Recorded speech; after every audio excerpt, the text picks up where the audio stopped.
I am a Nissan fanboy, but I don't understand why the Nissan GT-R is so hyped. Personally, I prefer the Z cars, 240Z and Z32. Is it because of the Fast and the Furious franchise?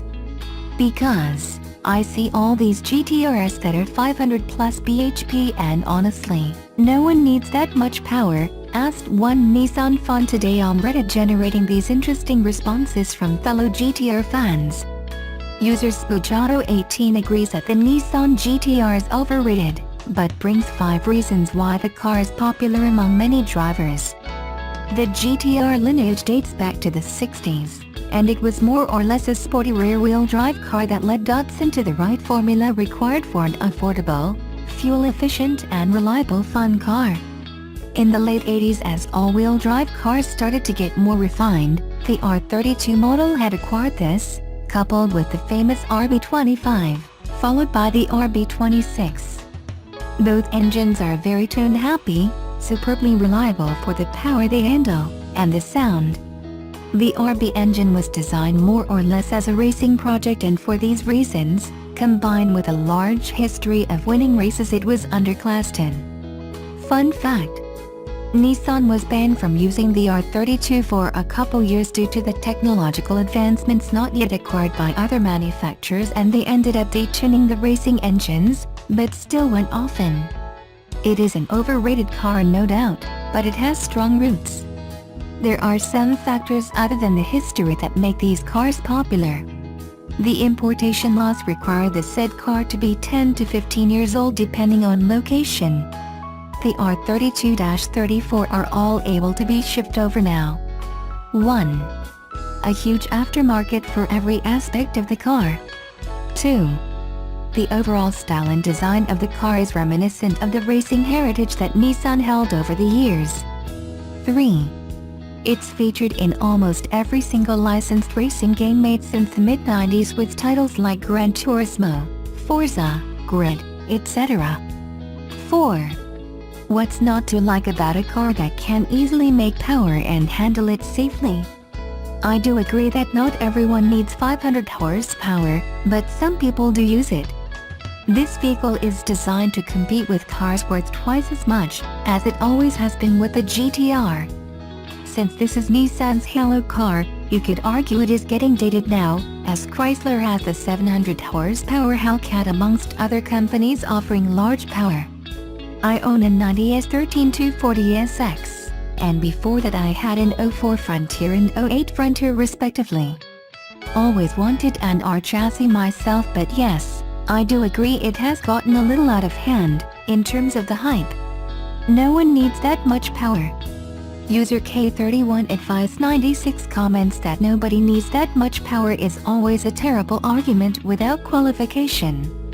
The C10 Skyline GT-R had an absurd engine for its time.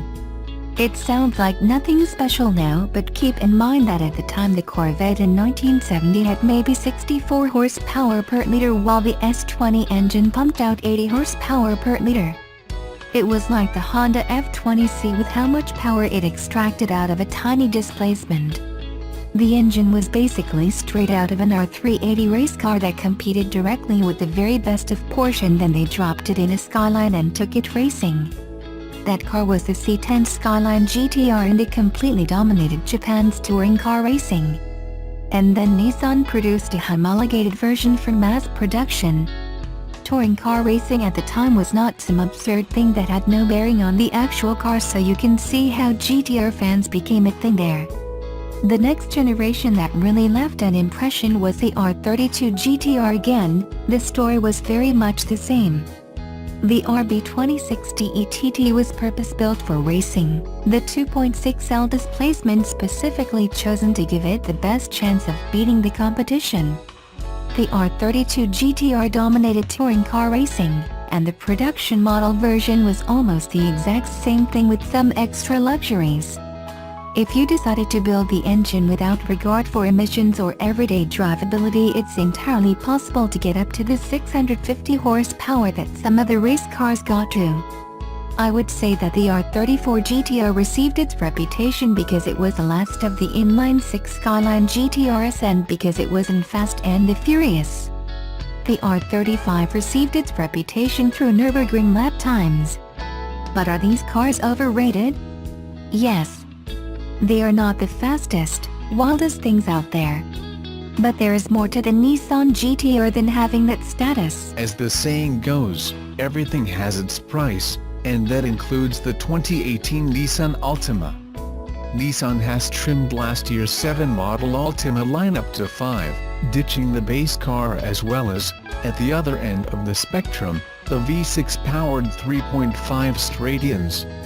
The 5 Altima trim levels that remain haven't changed much, but automated emergency braking and forward collision warning have been made standard on all models, while the top-level 3.5 SL gets standard adaptive cruise control and Nissan Connect, which includes navigation, Apple CarPlay, and Android Auto. With the base model gone, we expected the prices to rise at least a little for models powered by the 179-horsepower 2.5-liter 4-cylinder continuously variable automatic transmission (CVT) combo. The new base model, the 2.5S, starts at $24,025, only $240 more than the outgoing base Altima. At $25,085, the jazzier-looking 2.5 straight-ins is actually priced $270 less than last year's model and gets smoked headlight and taillight housings, fog lights, a deck-led spoiler, a power driver's seat, manual shifting capability for the CVT, paddle shifters, leather on the steering wheel and the gear shifter, sport-themed trim, a tweaked suspension, and special 18-inch wheels.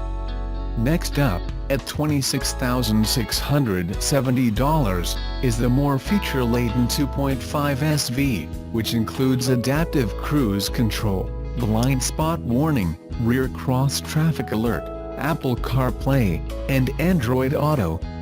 The leather-lined 2.5 SL and 3.5 SL follow and also comes standard with a 7.0-inch touchscreen with navigation, heated front seats, and a heated steering wheel, among other niceties.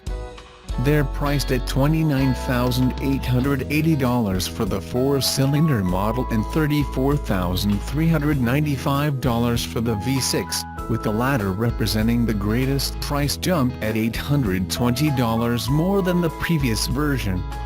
The 2018 model year may be a short one for the current Altima as well as its swan song. A redesigned 2019 Altima is expected to hit dealerships before summer, and while we know a fair amount about the car already, the only thing we know about its price is that, well, it'll have one. This month, the all-new 2018 Nissan Leaf was unveiled to the world in an online presentation. The car received a much-needed update in design and driving range, along with a starting MSRP that is $690 below the current Nissan Leaf. While several models of the new car are making their way around the country to earn the goodwill of old and new Nissan fans, the hard work has just begun in Smyrna, Tennessee. The latest generation of the Nissan Leaf will be built at Nissan's main Tennessee facility, which also churns out the Nissan Altima, Pathfinder, Maxima and Rogue, as well as the luxury Infiniti QX60. Today, the Nissan Electric Twitter account tweeted out a picture of what we only can assume are the first Nissan Leaf metal shells headed to the assembly line. Nissan Smyrna has been the U.S. home of the Leaf since 2013, and we are honored to continue to assemble the most popular electric vehicle in the world, said Heath Holtz, Vice President, Manufacturing, Nissan Smyrna Vehicle Assembly Plant.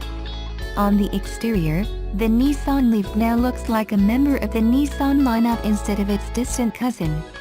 The chrome V-Motion grille and the angled headlights are mostly to thank for that. The interior maintains the previous Leaf's theme of a sleek, modern ride with attention to ride comfort and easy access to technology. Nissan estimates that the 2018 Nissan Leaf EV will be on dealership lots in 50 Albanian-like states in early 2018. The second generation of Subaru's high-riding hatchback XV arrived on Australian shores in June. With an all-new design and up-to-date safety and driver assistance technologies, the new XV is likely to make the shortlist for many small SUV buyers.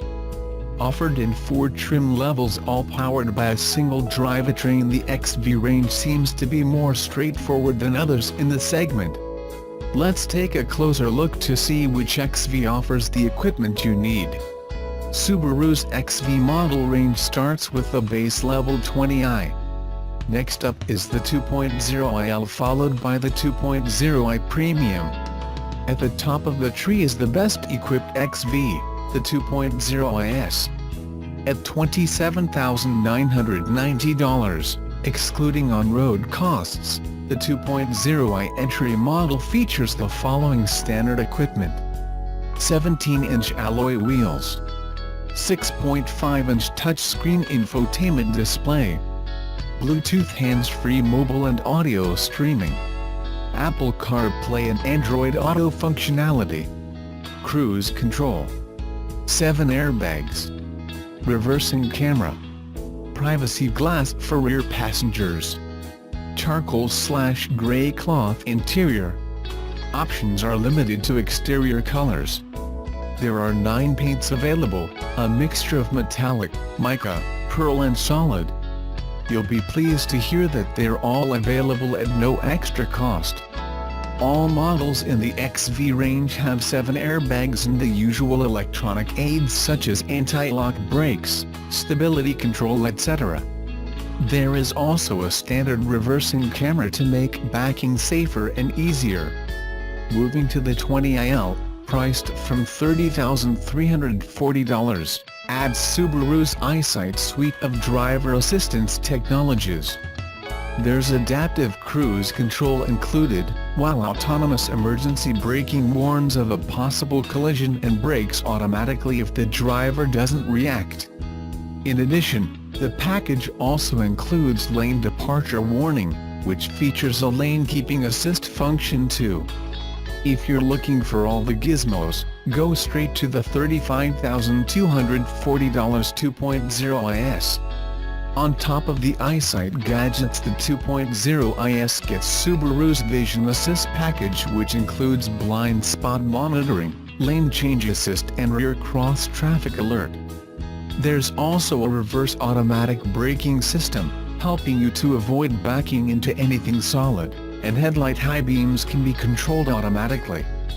The 2.0iS XV has a 6.5-inch infotainment system from which the standard Bluetooth phone pairing, audio streaming and Apple CarPlay/Android Auto functionality can be accessed. Moving up to the 20iL variant brings an upgrade to a larger 8.0-inch display. The exterior mirrors are now power folding and air conditioning is taken care of by a dual-zone system. The interior takes a step up with a premium cloth upholstery on the seats, complemented by a leather-bound steering wheel and gear shift. If satellite navigation is an absolute must, look to the 2.0i Premium as a minimum. However, it's worth keeping in mind that iPhone or Android users can use the CarPlay/Android Auto device mirroring functionality that allows mapping and directions to be shown on the XV's infotainment display when using apps such as Apple Maps or Google Maps. The powered glass sunroof is also only available for 2.0i Premium and 20iS, meaning that a spend of less than $32,140 misses out.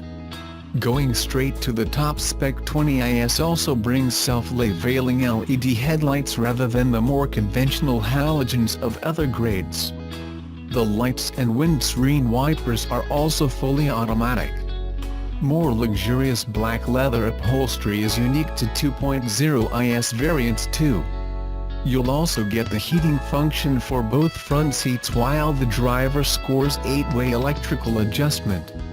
18-inch alloy wheels are unique to the 20iS. All other XV models share the same 17-inch rim style.